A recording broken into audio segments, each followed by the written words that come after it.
Wolves' search for a new manager took an unexpected turn after an initial target declined the job. Behind the scenes, expectations are growing about who will be chosen to take over a team mired in the relegation zone and under enormous pressure. The board has opened the door for the return of a former manager, and this has caught the attention of a powerful European agent. With historical influence behind the scenes at Molineux, he may try to direct the club's next step. And a specific name, already known to the fans, is being considered to return to the helm of Wolves. After Gary O'Neill withdrew from the race to return to Wolves, the club sought alternatives, and the scenario points to a possible new old acquaintance. Jorge Mendes, who has historically exerted great influence since Fosun's arrival in 2016, may suggest Bruno Lage as an option to reassume the technical command. The fact that O'Neill was the main candidate shows that Wolves are open to the idea of rehiring former managers. With the team 8 points behind the safety zone, experience is seen as a priority. And Bruno Lage emerges as a viable name as he is available on the market. Bruno Lage is still represented by Jorge Mendes, which facilitates any potential negotiation.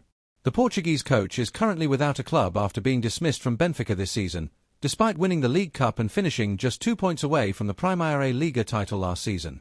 This recent experience lends the coach some credibility in the European scene.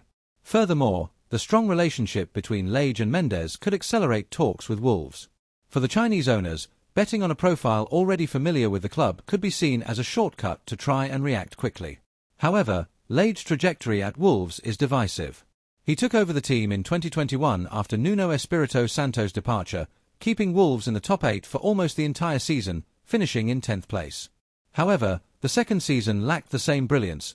The team did not perform well with the proposed tactical and offensive changes. The poor run of form resulted in his dismissal in October, giving way to Howl Lopetegui. This memory is still very much alive among the fans. And the return of a coach who left on a low note is far from exciting the supporters. Even so, nothing can be ruled out as long as Mendes is involved in Molineux's decisions. He remains an influential negotiator and will always seek opportunities that favor his clients, and, indirectly, his network. Whether Bruno Lage will be the ideal choice is something the fans question, but the fact is, Wolves have few options and are in a hurry. If the board follows this path, the club may be betting on a return that divides opinions, and that could define Wolves' future in the Premier League.